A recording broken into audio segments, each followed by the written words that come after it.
Assalamualaikum semuanya. Waalaikumsalam. Nah, gimana nih kabarnya semuanya hari ini? Alhamdulillah. Ya, oke, sebelum kita memulai pelajaran, alangkah baiknya kita untuk membaca doa terlebih dahulu sesuai dengan keyakinan masing-masing. Doa dimulai.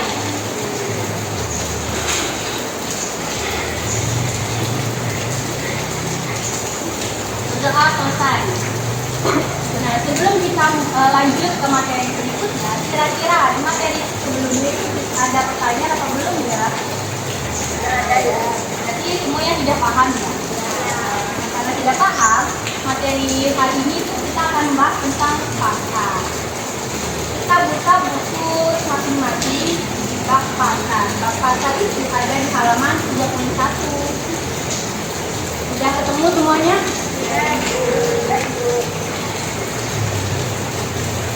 Sudah? Sebelum saya bahas mengenai bab pasar, kira-kira di sini ada yang tahu nggak pasar itu apa sih? Aku tahu ibu pasarnya becek, ramai, banyak orang. Ada lagi? Kita jualan bu, ikan, ayam. Tuh, ada lagi? Apa sih pasar itu? Tidak ada ya?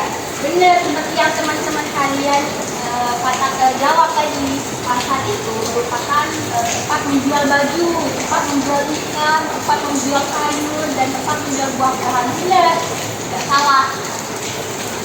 Jadi pasar itu merupakan tempat bertemunya antara penjual dan pembeli untuk melakukan transaksi jual beli. Nah, di pasar terdapat juga unsur-unsur penting. Unsur-unsur penting itu terdapat 3 macam. Ada yang pertama, adanya barang yang dijual, adanya penjual, dan adanya pembeli. Kalau tidak ada ketiganya ini, berarti bukan bisa disebut sebagai pasar.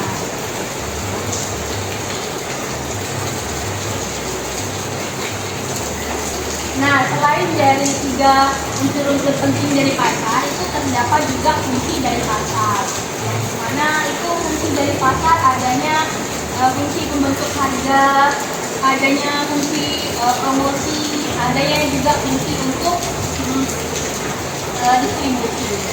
Pasar itu juga banyak jenisnya. Kira-kira di sini ada yang tahu nggak jenis-jenis pasar? Tahu ya? Pasar itu ada dibedakan yang menurut jenisnya, ada juga yang dibedakan menurut barang yang diperjualbelikan, ada juga yang menurut luas jaringan distribusinya, ada juga yang dibedakan menurut waktu penyelenggaraannya, dan ada juga yang dibedakan menurut organisasi atau strukturnya. Nah, pada kali ini kita akan membahas pasar menurut wujudnya. Pasar menurut wujudnya itu dibedakan menjadi 2 macam, yaitu pasar abstrak dan juga pasar konkret. Pasar konkret itu merupakan pasar nyata, pasar yang dimana memang adanya penjual dan pembeli itu yang bertemu secara langsung. Contohnya itu seperti pasar yang sehari-hari kita kunjungi, kayak pasar Gor, pasar Banjaran, dan lain sebagainya. Kan di sini banyak macamnya pasar ya. Yaitu merupakan pasar abstrak. Silahkan buka di halaman 32, itu ada gambar pasar abstrak.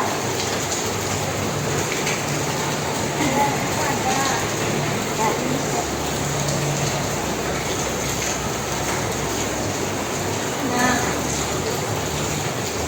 ya begitu.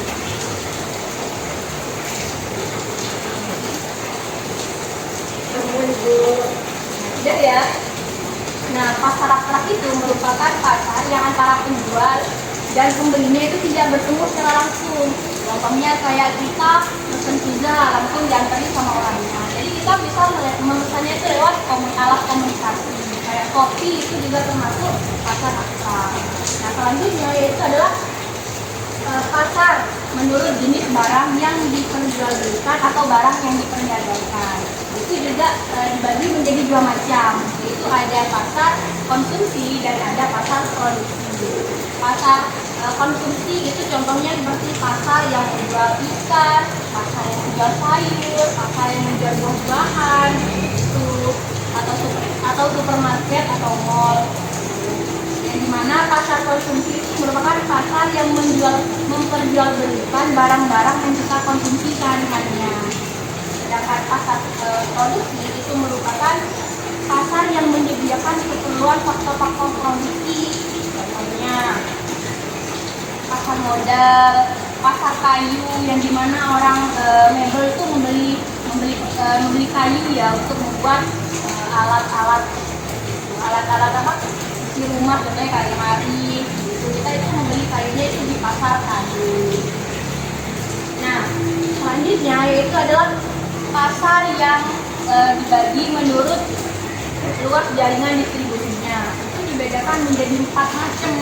Ada pasar setempat, ada pasar nasional, ada pasar regional, dan ada juga pasar internasional. Nah, kira-kira ada yang tahu nggak pasar setempat itu kayak pasar gimana? Tahu ya? Jadi pasar setempat itu merupakan pasar yang ada di daerah tempat di wilayah tersebut gitu. Dan pembelinya juga hanya di daerah tersebut saja. Contohnya seperti pasar desa. Nah, kalian ada yang dari desa Tomping nggak? Ada. Nah, itu ada juga pasar Tomping. Yang dari Kelean itu ada pasar Kelean, yang mana pasar itu ada hanya di satu tempat tersebut, namanya juga disebut sebagai pasar setempat. Nah, yang kedua yaitu adalah pasar nasional. Pasar nasional merupakan pasar yang cakupan pembelinya itu hanya dari satu wilayah negara saja. Contohnya kayak pasar Atom yang ada di Surabaya, itu kan cakupannya dari berbagai daerah yang berbeda-beda di negara Indonesia, bukan hanya dari orang Jawa Timur saja. Kadang orang kalau ke jalan-jalan ke Surabaya dari Sulawesi itu biasanya datang juga ke sana. Nah, yang ketiga itu adalah pasar regional. Pasar regional merupakan daerah pemasarannya itu meliputi beberapa negara yang berbeda dalam satu kawasan. Nah, contohnya itu pasar yang berada di bawah suatu organisasi yang berbeda dalam wilayah kawasan tersebut. Contohnya seperti Tanah Abang, pasar Tanah Abang di Jakarta itu biasanya banyak didatangi oleh warga negara asing kayak Malaysia. Apalagi kita sebentar lagi mau Lebaran, biasanya orang Malaysia itu datang ke pasar Tanah Abang untuk mencari baju-baju Lebaran. Nah, yang keempat itu merupakan pasar internasional, pasar yang dimana menyediakan komunitas barang dengan barang dagangan untuk rakyat seluruh dunia. Contohnya yang bisa kita rasakan saat ini itu adalah pasar online-nya Amazon. Itu kan pasarnya itu pasar online ya, itu yang cakupannya itu luas dari seluruh negara. Kayak dari Amerika kita bisa memesan barang itu dan diantarkan ke negara kita, negara Indonesia seperti itu. Bisa kita nikmati transaksinya.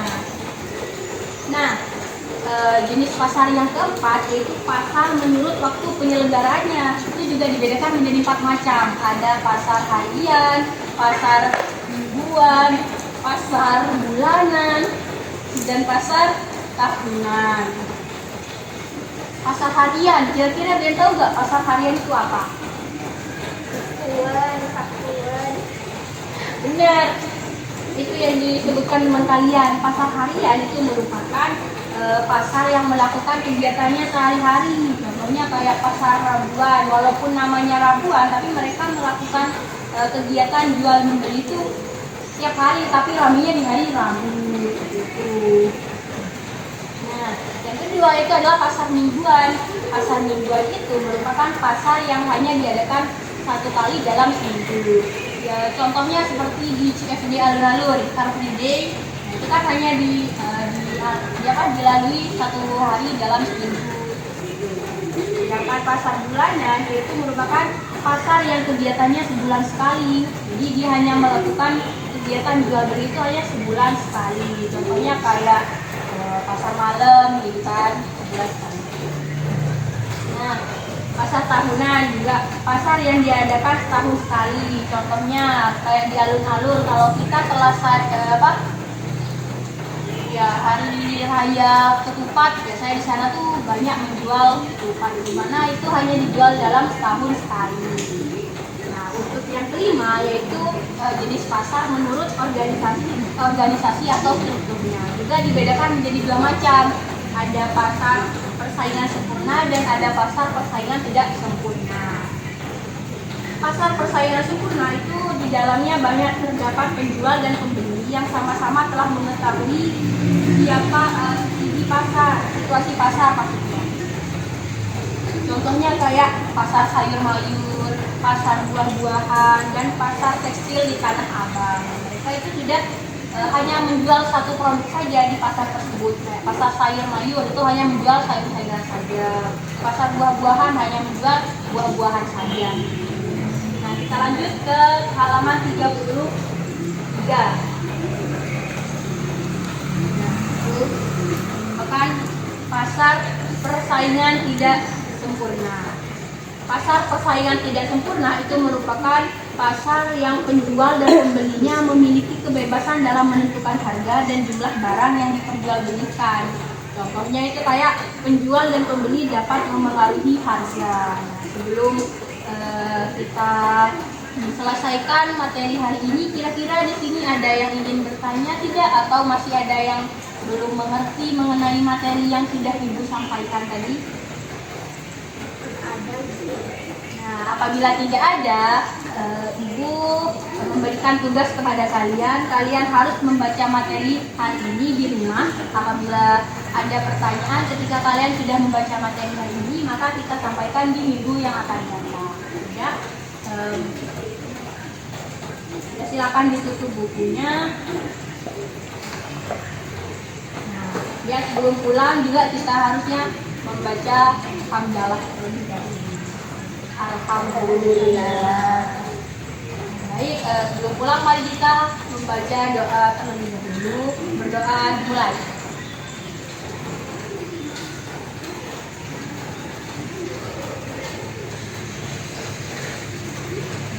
Terima kasih kepada anak-anak sekalian. Semoga hari-hari kalian selalu menyenangkan. Terima kasih. Assalamualaikum warahmatullahi wabarakatuh. Waalaikumsalam warahmatullahi wabarakatuh. Ya, sama-sama. Mari. Ya, Ibu.